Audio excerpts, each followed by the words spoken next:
और प्रज्ञा की बात करते हैं और बुद्धि से विवेक से सोचो समझो जानो, और जानोगे तो तुम्हारे भी मोबाइल पर रील आती होगी, गाय का गोबर अगर रोटी में लपेट कर खाओगे तो पेट की सारी बीमारी ठीक हो जाएगी। बताओ ये मानने वाली चीज है? बताओ क्या गाय का गोबर खाने वाली चीज? प्रज्ञा क्या कहती है? और हमारे बुजुर्गों ने प्रज्ञा की और प्रज्ञा है। उनको पता था गाय भैंस पालने वाले किसानों हमारे पुरखों को कम पढ़े लिखे थे, वो यूनिवर्सिटी कॉलेज नहीं गए, मस्त कागज छुयो नहीं कलम रहो नहीं हाथ, सब कबीर कहते थे, लेकिन फिर विश्वविद्यालय में पढ़े, मानवता के विश्वविद्यालय में, और उन्होंने भी ये बात कही तो हमारे लोगों में कम पढ़े लिखे थे, गोबर खेत में डालोगे अनाज पैदा होगा, अनाज खाओ पेट भरो, अपना बीज भरो। भैया बैठिए सभी लोग बैठ जाओ, भैया अपने स्थान पर बैठ जाओ, भैया सभी लोग बैठ जाओ, सभी लोग बैठ जाओ।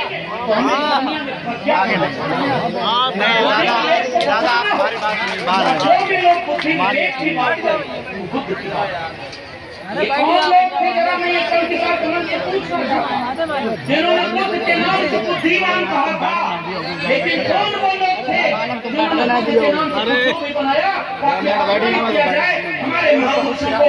बताओ बुद्ध के मानने वालों क्या इतिहास सुना? बुद्धिमान वाली बात थी, प्रज्ञाशील करुणा वाली बात थी। और हमारे अभी सांस्कृतिक साथी ने कहा भी कि कौन था बुद्ध के खिलाफ खड़ा होने वाला वो व्यक्ति? बुद्ध के पाया किसने, किताबों को सिखाया किसने, और बुद्ध के विचारों से किसको दिक्कत थी? वो कोई बाहर से आया? कौन लोग थे जो धर्म के खिलाफ थे? और दुनिया ने बुद्धिज्म का परचम फहराया, और आज बुद्धिज्म को दुनिया याद कर रही है। मैं लद्दाख में स्पीति वैली हिमाचल प्रदेश और जम्मू कश्मीर के पास उस जगह पर गया जहाँ पर लगभग 25,000 30,000 फीट की ऊंचाई छोटे छोटे गांव बसे हैं, और वहाँ पर मैं गया तो पता चला कि 1,500-2,000 साल पुरानी यूनिवर्सिटी है, और पूरा का पूरा इलाका तथा के बुद्ध को अपना हीरो मानता है, वहाँ दूसरा कोई है ही नहीं, सब पूरे देश में आज भी बुद्धिज्म को मानने वाले लोग, और जहाँ जहाँ बुद्धिज्म को मानने वाले वहाँ पता है लद्दाख और उस इलाके में जब गया तो वहाँ के एक व्यक्ति ने, मेरा बहुत रुचि होती है जहाँ मैं ये झंडा देखा मैं वहाँ बैठा, मैंने पूछा लोगों से कि यहाँ का इतिहास बताओ। सुनना उत्तर प्रदेश के लोगों, आजकल तो पूर्वांचल जौनपुर में हम देख रहे हैं कि ड्रोन उड़ा करके चोरी करने की अफवाह हो रही है। इधर बोल रहा है क्या चोर हो रहा है, ड्रोन उड़ा इधर से उधर, उधर से इधर। लद्दाख गया तो वहाँ बुद्ध के मानने वालों ने क्या बताया पता है कि साहब हम अपने घर में ताला नहीं लगाते क्योंकि यहाँ पे चोरी नहीं करता है, यहाँ तो सब बुद्ध के मानने वाले हैं, कोई सामान होता है तो बुद्ध केवल किसी के मारने से नहीं मारते, बुद्ध अपने विचार में है कभी नहीं मारा क्योंकि बुद्ध व्यक्ति जान दिया चाय सब चाय चाय पूरी देरी हमारे लिए जल्दी बहुत ये रखा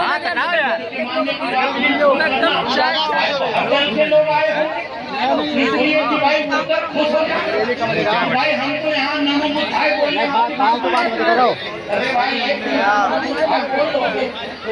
मानने वाले तो पहचाने भी नहीं,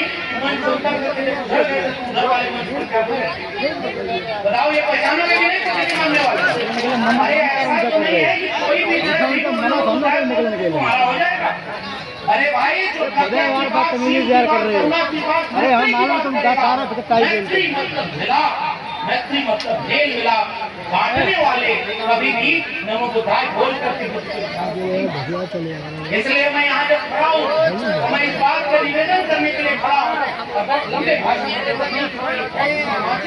सांस्कृतिक और वैचारिक, लेकिन बुद्ध के विचारों को नौजवानों को पढ़ना, ये मेला लगा है, मैं बहुत खुश हुआ यहाँ से लेकर वहाँ तक हजारों लाखों लोग आए ये महिलाएं, हमारी माताएं, बहनें इतने दूर से आई,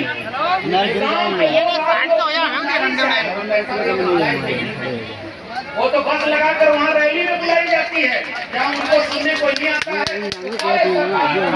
ड्यूटी लगा दी जाती है। आ रहे हैं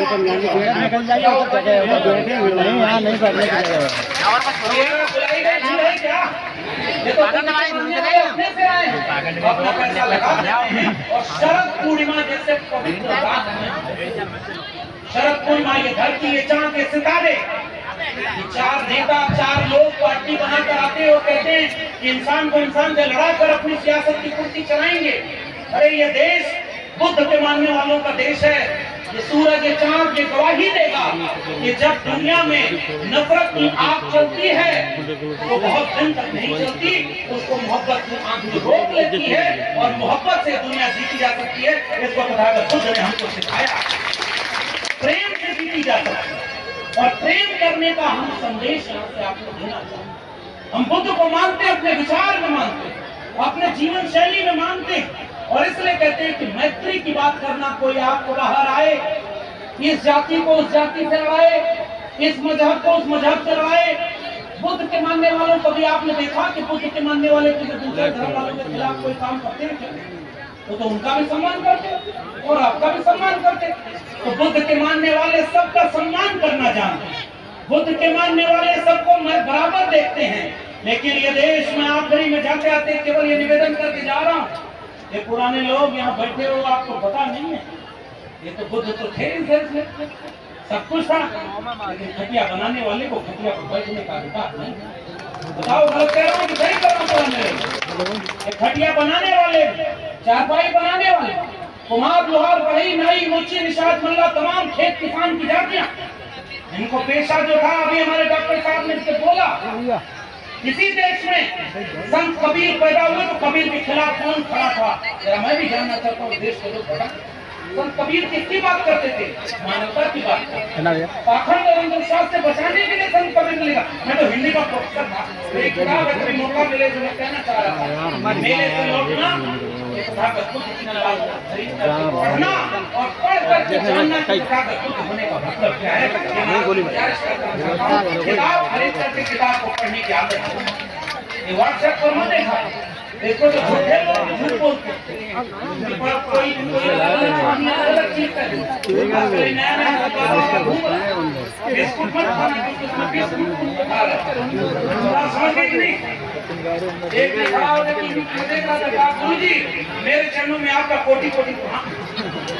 और सब रील में वायरल हो, सब गुरुजी आपकी जब से कृपा हुई है, हमारा पति मर गया और दुनिया इसको देख रही। अरे भाई ये सब मजाक चुटकुलेबाजी का वक्त नहीं। भारते इति धर्म, और ये धर्म सनातन, जो सनातन है वो तो तथागत बुद्ध का विचार है। इस बात को सभी लोग खड़े हैं, देवता खड़े हो। बुद्ध कोई बाबा साहब डॉक्टर अम्बेडकर ने क्या बोला कि ये धर्म नहीं, ये धम्म है और धम्म धारण किया जाता है, ये विचार। और इसीलिए मैं कह रहा हूँ कि मेले से जब लौटना, गांव में जाना, तो जो नफरत की बात करे उससे दूर रहना। बताओ दूर रहोगे तो नहीं? क्या झगड़ा कराने वालों से दूर रहना है कि नहीं? जो प्रेम की बात करे वो बुद्ध का, ये पहचानने का मतलब, जो प्रेम नहीं नफरत की बात करे वो बुद्ध का कभी नहीं हो सकता, और जो बुद्ध का नहीं हो सकता वो हमारा नहीं हो सकता। ये हमारी कसौटी घर में ले जाकर दीवार को लिखवा देना कि जो बुद्ध के विचारों का नहीं वो हमारा नहीं, क्योंकि हम प्रज्ञाशील, करुणा, मैत्री, सत्य और अहिंसा के मानने वाले लोग हैं। इसलिए किताब को पढ़ोगे तो विचार आते हैं, किताब को पढ़ोगे तो पाखंड और अंधविश्वास से दूर रहो। महात्मा कबीर ने तो लिखा, माटी का एक नाग बना के पूजे लोग लुगाया, और जिंदा नाग जब घर में निकले ले लाठी दौड़ाया। बताओ ये संस्था के लोगों, ये बात तो संत कबीर ने लिखा। पाकर पाकर जोते मस्जिद नहीं चना का चरमुल्ला बात है, क्या बहरा हुआ खुदा है, और पाकर तुझे हर मिले तो मैं पूजू पहाड़ काटे, ये चाकी भली पीस खाए संसार। अरे इन दो रान पाए देखती हुआई देखती तुरकन की चुरकारियां नहीं दो। ये तो संत कबीर ने लिखा है। मोको कहाँ ढूंढे रे बंदे, मैं तो तेरे पास। नाम है मंदिर, नाम है मस्जिद, ना काबे कैलाश में, नाम है जप में, नाम है तप में, नाम है व्रत उपवास में, खोजी हो तो तुरते मिल पर भक्ति तलाश में। कहें कबीर सुनो भाई साधो, मैं तो हूँ श्वासों की सांस में, इससे बाहर और कुछ है। तो हम तो कबीर में भारत बनाना चाहते हैं, हम तो बुद्ध में भारत बनाना चाहते हैं, हम तो फूले के विचारों का भारत बनाना चाहते हैं। और जब महात्मा फूले, माताओं बहनों, क्या कोई दुनिया में दूसरा देश आपने सुना कि अगर कोई महिला है तो उसको पढ़ने का अधिकार नहीं है, कोई अछूत है तो उसको पढ़ने का अधिकार नहीं है? कहीं सुना है दुनिया में? क्या महिलाओं और अछूतों को पढ़ने के लिए स्कूल खोला, और जब पहला स्कूल खोला तो घर से निकाल दिया ज्योतिबा फूले। हम तो फूले की बात करने वाले बुद्ध महोत्सव में ज्योतिबा फूले ने कहा, विद्या बिना मति गई, मति बिना गति गई, गति बिना वित्त गया, वित्त बना शुद्ध चंद्राए, एक अविद्या ने जाने कितने अन्याय कर। तो विद्या की बात करना, फूले की बात करना। और आज उत्तर प्रदेश के लोगों, ये भी राजनीतिक बात नहीं है, लेकिन जरा खोज कर देखना, तुम्हारे बच्चों के लिए खोले गए सरकारी स्कूल बंद करके वहां कंपोजिट ठेका खोलना, इसके विचार की बात करना, ये शिक्षा घर घर पहुंचे तब तो भारत महान बनेगा। हर हाथ में कलम और किताब होगी तब तो भारत महान बनेगा। पढ़ाई की बात करना, कमाई की बात करना, सिंचाई की बात करना, तब जाकर के ये बाबा साहब और महात्मा फूले की बात, सावित्रीबाई फूले की बात घर घर जाकर किस्सा कहानी में बताओ। और बहुत लंबा भाषण देने की बजाय मैं निवेदन करने आया, देखो लक्ष्मण यादव से कुछ भी बुलवा लो, उनको भी पता है अभी भंते जी परेशान थे 2 दिन से, भाई सबको बुला रहे, ठीक है, इसको भी बुला रहे, तो अभी डॉक्टर साहब ने बोला भी। और हम तो यहाँ किसी को लिए वोट मांगने आए नहीं, उनको भी पता है कि ये पढ़ा लिखा आदमी है, सांस्कृतिक वैचारिक मंच पर सांस्कृतिक वैचारिक बातें करे, लेकिन उनको डर किसकी वजह से मुझसे लग रहा है, अरे तुमने नौकरी तो छीन ली हमारी, और हमने तो किताब लिखी है प्रोफेसर की डायरी, जाके पढ़ना। हमने पहले ही किताब लिख के बता दिया कि कुछ लोग आपके बच्चों के हाथ से कलम और किताब छीन करके उनके हाथ में हथियार देना चाहते हैं, इसलिए शिक्षा को बर्बाद करने, और मैं शिक्षा को बर्बाद नहीं करने देना चाहता, किसी की सजा में हमसे नौकरी छीन ली। तो हमने भी क्या कहा कि जुल्म के साये में लब खोलेगा कौन, तो हम भी चुप रहे तो फिर बोलेगा। इसीलिए अगर हम आज नहीं बोलेंगे तो ये बताओ तथागत बुद्ध को याद करने का मंच भी बचेगा क्या? और हम तो शिक्षा के लिए बोल रहे हैं, और हम बुद्ध की बात करेंगे तो शिक्षा की बात करेंगे। शिक्षा पाओ तो बाबा साहब डॉक्टर भीमराव अंबेडकर को याद करना। कहने वाले कहते हैं कि 32 डिग्रियां बाबा साहब अंबेडकर लेके आए थे, 4-4 PhD की डिग्री लेकर आए थे, विदेश से पढ़कर डिग्री लाए थे, और आज तक उनकी एक को डिग्री फर्जी नहीं है, सारी ओरिजिनल डिग्री लेकर के आए। नहीं समझ पाए फर्जी वाला हमारे लोगों के यहाँ। तो बाबा साहब अंबेडकर शिक्षा से बने, फूले कैसे बने? शिक्षा से बने। और तथागत बुद्ध कलम किताब की बात। इसलिए मैं आपसे निवेदन करने आया, बुद्ध में भारत कब बनेगा? तो बुद्ध के विचारों को जन जन तक पहुंचाया, और बुद्ध के विचारों को जन जन तक कैसे पहुंचाया जाएगा? केवल बुद्ध की बात करने से नहीं कि नमो बुद्धाय कह दो, आप बोलेंगे नमो बुद्धाय, तो चुनाव आएगा तो ऐसे बुद्धाय कह देंगे जिनको आपको भी देखकर, और तथागत बुद्ध जहाँ होंगे उनको भी देखकर लग रहा होगा कि ये नमो बुद्धाय कह रहा है, जो पीछे क्या कह करके आया वो तो। इसलिए ईमानदारी की बात बैठ जाए, बुद्ध की बात कर, बेईमानी की बात से बुद्ध दिल से अपने होने चाहिए, विचार से अपने होने चाहिए, आचरण में बुद्ध हमारे होने चाहिए। बुद्ध का अर्थ है साझा जीवन, बुद्ध का अर्थ है ईमानदारी, मेहनत, बुद्ध का अर्थ है मानवता।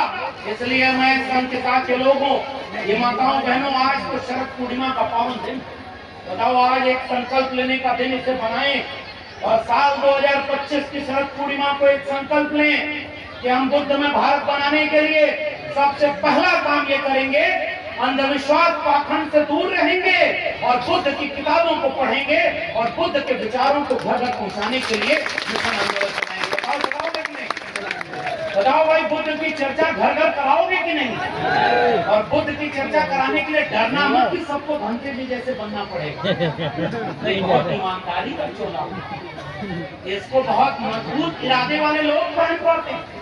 सब कुछ छोड़ देना पड़ता है, त्याग करना पड़ता है, समर्पण करना पड़ता है, तब ये ईमानदारी का ये वस्त्र, गेरुआ वस्त्र जो तथागत बुद्ध का वस्त्र, ये बहुत पवित्र वस्त्र है। इसलिए इस पवित्र वस्त्र का सम्मान करना। लेकिन बुद्ध विचारों का अर्थ नहीं है कि तुम्हें ऐसा होना पड़ेगा। बुद्ध कहते हैं कि जो मानव मैत्रीशील, करुणा, प्रेम और सत्य हिंसा की बात करे वह भी बुद्ध की बात करेगा। और अगर इतना तुम कर ले गए तो आप भी बुद्ध को अपने भीतर रखते हो। इसलिए बुद्ध को पूजने से कम बुद्ध को पढ़ो और बुद्ध को अपने आचरण में डालो। ये संकल्प आपको यहाँ से लेना होगा। बताइए, लेंगे कि नहीं? अच्छा, एक बात और कह दूं, जितने बाकी लोग जैसे यादव समाज से हमारे भाई आए हुए, हमारे बड़े बड़े बुजुर्ग बहुत सारे लोग आए हुए, आप लोग ये बात समझे ना, महापुरुष होते हैं ना, वो जाति और धर्म से वो सबके होते हैं। इसलिए मत सोचना कि बुद्ध की बात करने वाला कोई एक ही व्यक्ति, एक ही जाति का हो सकता है। इसलिए आप भी बुद्ध को पढ़ो, बुद्ध को जानो, बुद्ध को पहचानो और गांव गांव में बैठो तो उनसे बात किया करो कि बुद्ध का अर्थ क्या है, प्रज्ञाशील को। इसलिए मैं बहुत लंबा तकरीर करने की बजाय मैं एक निवेदन करके जा रहा कि बहुत पवित्र स्थल है और जिस उत्तर भारत में सबसे ज्यादा बुद्ध की बात होनी चाहिए, अगर मैं यहाँ से बोध गया के उस बौद्ध विहार को याद न करूं तो खतरा आपको भी समझ में नहीं आएगा। समझदार को इशारा काफी कि वहाँ बोध गया के बौद्ध विहार में ये देश भर के बौद्धिस्ट उस बात की लड़ाई लड़ रहे हैं। बताओ, समझ पा रहे हो कि नहीं? और वो कौन लोग हैं जो चाहते हैं कि आपके लोगों को आपका बौद्ध विहार देना मिले? इसलिए बौद्ध विहार बौद्धों का, इससे ज्यादा कुछ और कहने की जरूरत नहीं। तो जो आप भाई दूसरे घर में दूसरे घर झगड़ा नहीं कराना चाहिए। इसलिए बुद्ध की बात, बुद्ध की बात। और आखिरी में जितने नौजवान यहाँ आए हुए उन नौजवानों से मैं गुजारिश करता हूँ, देखो भाई मैं पढ़ा लिखा और देश का अगर बहुत बड़ी कुर्सी पर बैठा होता तो कोई भी कहानी सुनाता कि मैं अभी जब संकिसा आ रहा था तो देखा एक आदमी ठेला लगा के नाली की जड़ से चाय बना रहा। ये सब मैं नहीं कहूँगा, ये सब आप में मत करना। हम तो पढ़े लिखे आदमी, हम तो चाहते हैं कि शिक्षा की बात हो, समझदारी की बात हो। पढ़ेगा इंडिया तभी तो आगे बढ़ेगा इंडिया। पढ़ाई की बात सबसे ज्यादा करके जाना। मैं तो भोजपुरी इलाके में, आजमगढ़ मेरा घर, ये बाबू सिंह कुशवाहा जी आदरणीय सांसद जी अभी गए जौनपुर के सांसद। हमारे पूर्वांचल में भोजपुरी चलती है, भोजपुरी समझ जाते हैं। हमारे यहाँ भोजपुर में गाना गाते हैं, नून रोटी खा के भले जिंदगी बीतई हा, नून रोटी खा के भले जिंदगी बीतई हा, अपने ना पढ़ला मगर बचवन के पढ़ाई। तो नून रोटी खा के भले जिंदगी बीतई हा, और अपने ना पढ़ला मगर बचवन के पढ़ैया। और पढ़ लिख के ही केहू बनल महान बा, और पढ़ा लिखा भैया कलमे में जान बा, पढ़ा लिखा भैया। इसलिए नौजवानों, जितने भी ये लड़कियां जितनी आई हैं, ये लड़के आए हैं, नौजवानों, आपके लिए केवल एक फार्मूला, अंबेडकर, फूले, पेरियार, बाबा साहब के संविधान की हिफाजत, क्योंकि खटिया पहले भी थी जब संविधान नहीं। लेकिन संविधान आया तो क्या हुआ कि संविधान आया तो गरीब कमजोर भी पीछे से बोला कि खटिया हम बनेले ही तो खटिया पे हम बराबर बैठक, वरना खटिया पर ये संविधान ने हमको ताकत दी। गांव में जाकर देखो, आपको कोई एक झापड़ कोई अन्याय करते, एक मेयर काटते, आप पुलिस कोर्ट कचहरी जाते हो कि नहीं जाते? तो आपको ये बाबा साहब के संविधान ने दिया है। और संविधान इसलिए बहुत महत्वपूर्ण बात है। हमारे पीछे से लोग कह भी रहे बहुत देर हो गई, हम सुनना यही चाह रहे थे, थोड़ी देर और बोल, लेकिन अभी बहुत बाकी। और मैं संचालक महोदय की बात संविधान नहीं था तब भी इंसान पैदा होते हैं, लेकिन राजा रानी के पेट से और जो जाति में पैदा हुआ उस जाति में सम्मान, पढ़ाई, शिक्षा, दीक्षा। और जब संविधान आया तो सबको बराबर का कह दिया। बाबा साहब ने कहा अब राजा रानी के पेट से पैदा नहीं होगा, जनता के वोट से पैदा होगा, और वोट की ताकत सबको बराबर की देती, इसमें कोई बड़ा कोई छोटा नहीं होगा।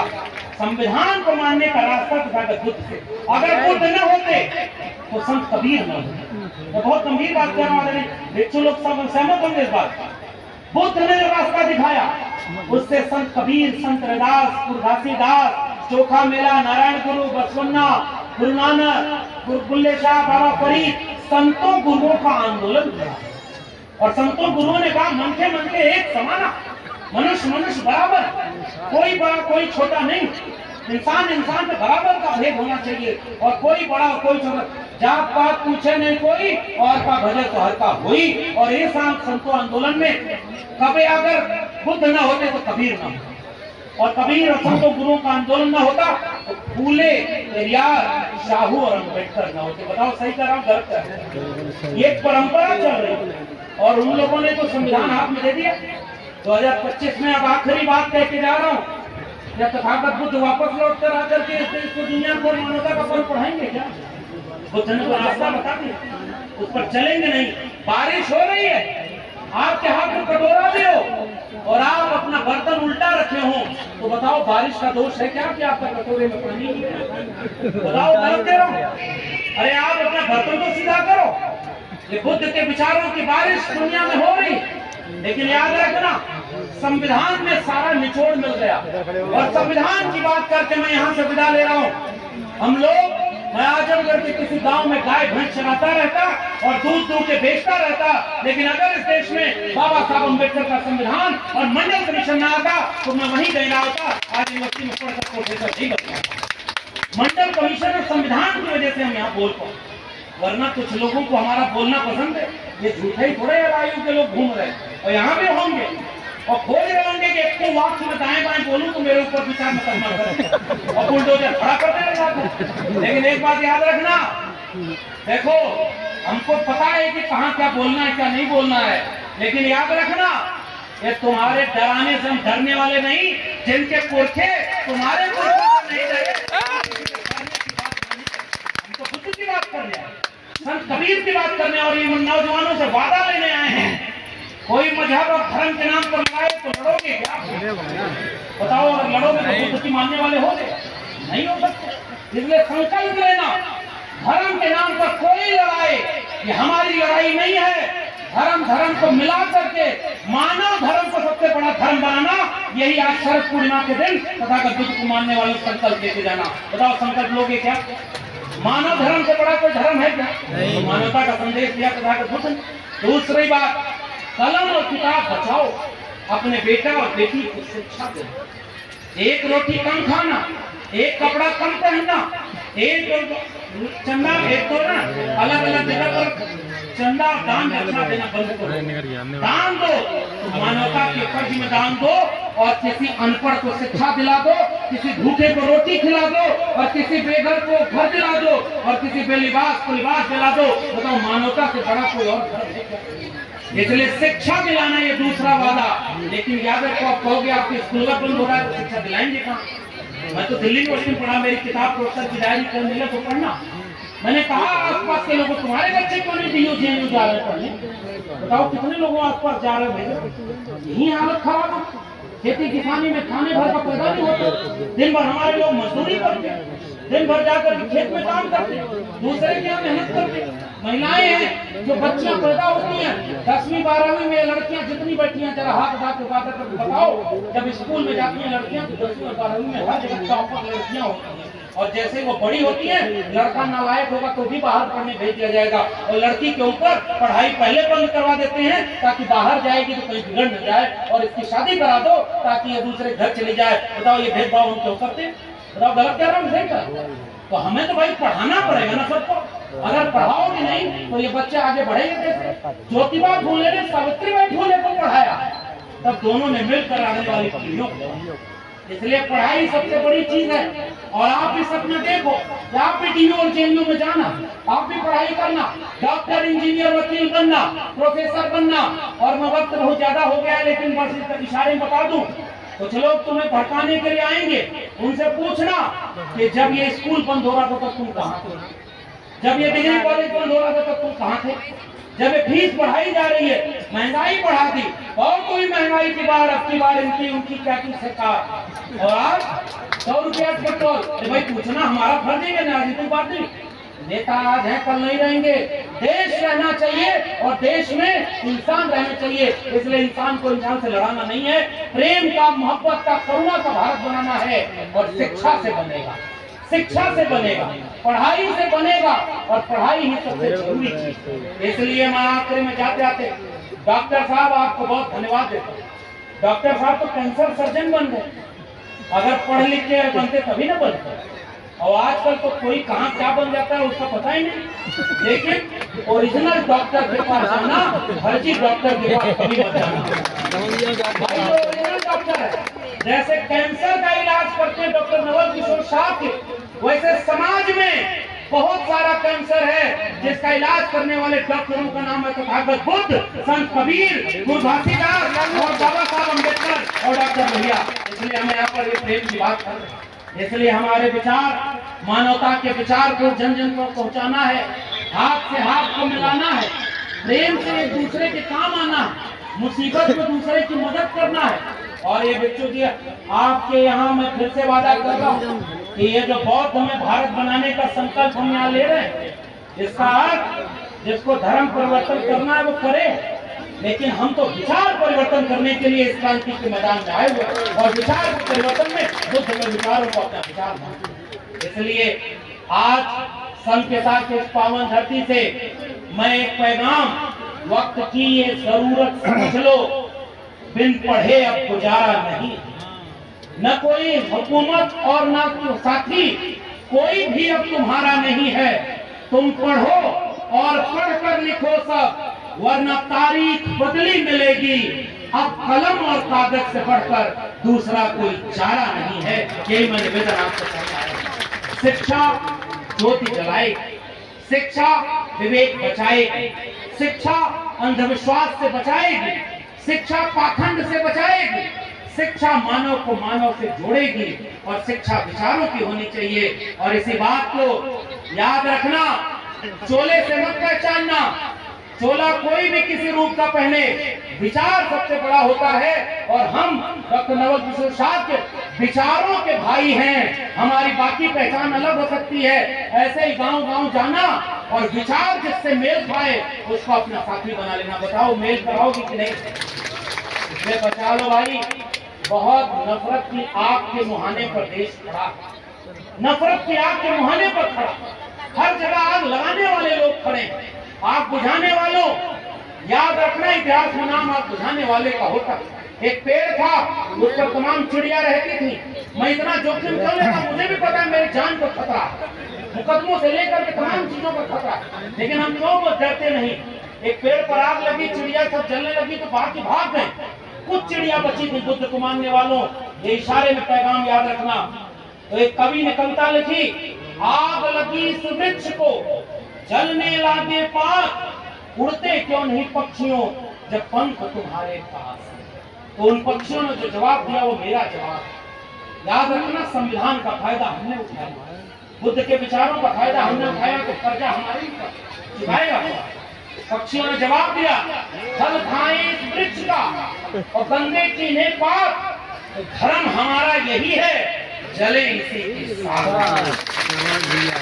आपने संविधान का फायदा लिया, संतों गुरुओं महापुरुषों का फायदा लिया, आज आपके सामने कोई संविधान को आंख दिखाए तो क्या बचाओगे? तो मैं भी चाहता हूँ नौकरी बचाता, देश कौन बचाए? हर आदमी अपनी नौकरी, अपना घर, अपना जमीन बचाएगा, और संविधान और मानवता को कौन बचाएगा? इसलिए याद रखना, जंगल में आग लगी तो एक चिड़िया चोंच के गुट पानी से आग बुझा रही। आखिरी पैगाम संत के लोग, मानव को मानव से मिलाओ, एक करना मुट्ठी। कि वो जब चिड़िया चोंच के मुंह से पानी गिरा रही थी तो उस वक्त की चिड़िया हंस रही थी, इतनी बड़ी आग तुम्हारे चोंच के गुट पानी से बुझ जाएगी। यही मेरा पैगाम है आखिरी, कि उस चिड़िया ने जो जवाब दिया कि मुझे पता है कि इतनी जंगल की आग मेरे एक चोंच के बूंद के पानी से नहीं बुझेगी, लेकिन जब इस आग का इतिहास लिखा जाएगा तो मेरा नाम आग लगाने वालों में नहीं, आग बुझाने वालों में शामिल होगा। उसी बात को मैं आपसे कहना चाहता हूँ, हमारे जैसे लोग इस देश में नफरत की आग के सामने बुद्ध का प्रेम और मोहब्बत का परचम लहराएंगे। दंगाई भीड़ के सामने हम मोहब्बत का पाठ पढ़ाएंगे। अनपढ़ों के बनाने के दौर में हम शिक्षा के लिए कलम और किताब बांटेंगे। और हम इंसान को इंसान से लड़ाने के दौर में इंसान को इंसान से मिलाने के लिए कल भी लड़े हमारे पुरखे, आज हम लड़ेंगे, कल और कोई लड़ेगा। कि कल और आएंगे नगमों की खिलती कलियां चुनने वाले, हमसे बेहतर कहने वाले, तुमसे बेहतर सुनने वाले। इसलिए हम अपने दम तक चलाएंगे ताकि आने वाली पीढ़ी जब मुझसे पूछे कि तुम्हारे सामने जब चुनौती थी तब तुम किसकी बात करते थे, मसीना तान के कहूंगा मैं बुद्ध, कबीर, फूले, अम्बेडकर, लोहिया और कांशी राम की बात करता था, अम्बेडकर और मंडल की बात करता था। मैं न डरा था और अपने लोगों को प्रेम और मोहब्बत से एक होने का, शिक्षा के लिए जागरूक होकर के प्रेम और मोहब्बत का पाठ पढ़ाने के लिए रहा था। इसी निवेदन के साथ मुझे याद दिलाना, नमो बुद्धाय, जय भीम, जय मंडल, जय संविधान। और हम सब संकल्प लेते हैं कि हम एक दिन बुद्ध के विचारों का भारत बनाएंगे और इस संकल्प में हम एक न एक दिन कामयाब होंगे। तब तक न रुकेंगे, तब तक न बैठेंगे। तब तक के लिए बहुत बहुत धन्यवाद।